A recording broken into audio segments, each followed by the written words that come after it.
Hey there, how are you? This is Cassandre again, also known as Marita Waterfalls and Amethyst Raw.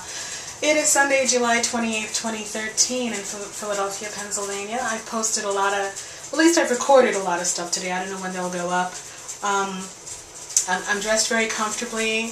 I was just wearing, you know, a tight blouse. It wasn't tight, but a blouse with a bra was tight. And I thought I was done recording, and so I put this stuff away and I realized I really wanted to post this. And I thought, well, I'm wearing a raggedy top and no bra, and I thought, you know what, it's fine. These are my people. You're in my living room now.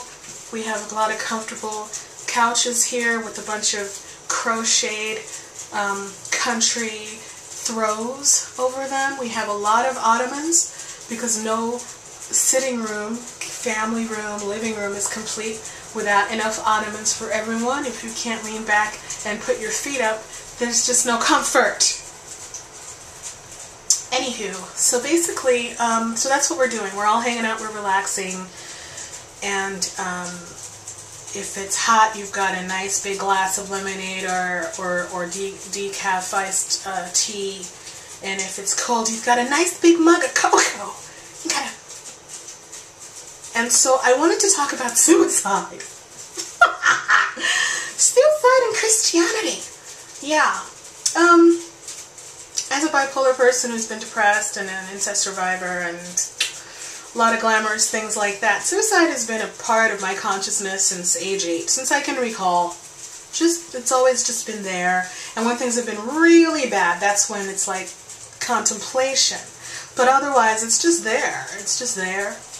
And I want to talk about one of the few benefits of Christianity that I've experienced in my life, and that is that it kept me from killing myself. When I believed in hell, which I no longer do, I started undoing beliefs like that at age 38, and I'm now a bright, youthful 44.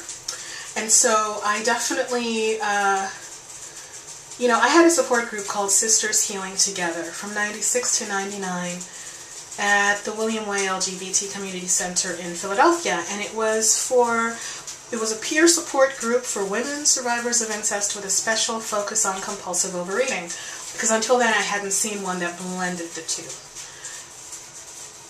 in a non-12-step format. I hadn't seen one that blended the two at all.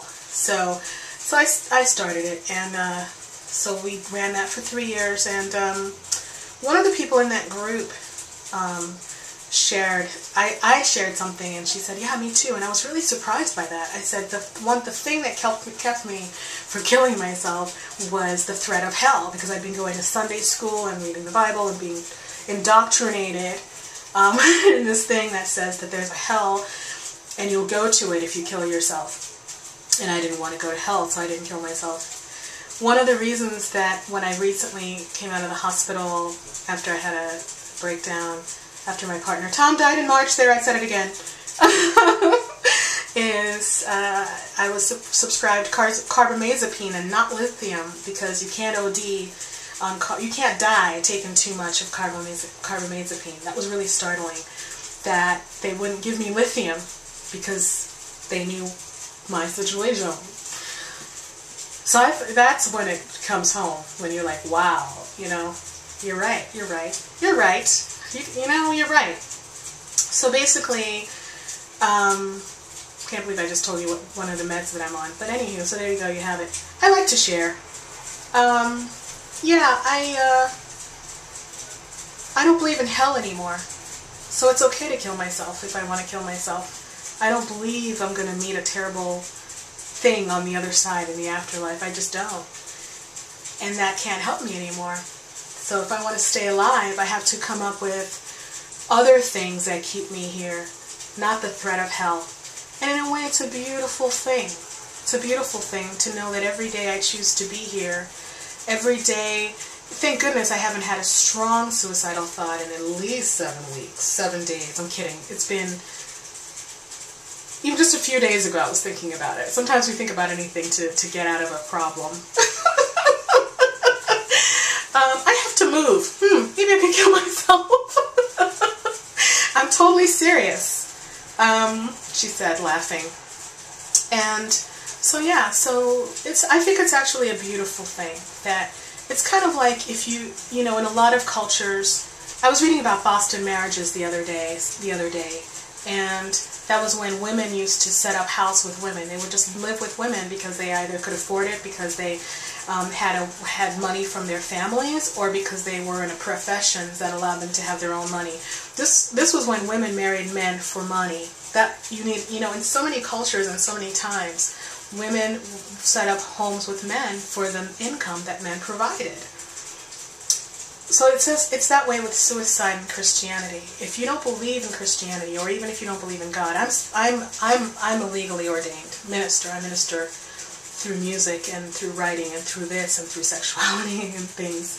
I'm not laughing, it's serious. Anyway, so I have an eclectic spirituality. I have a strong spirituality. I believe in love or fear. I don't believe in hell because that's fear. And also I didn't create that hell. That was shoved down my throat for 38 years. I didn't come up with that. It's not true in my heart. So I let it go. So it's wonderful to know that every day I'm alive. It's because I choose to be alive because of love.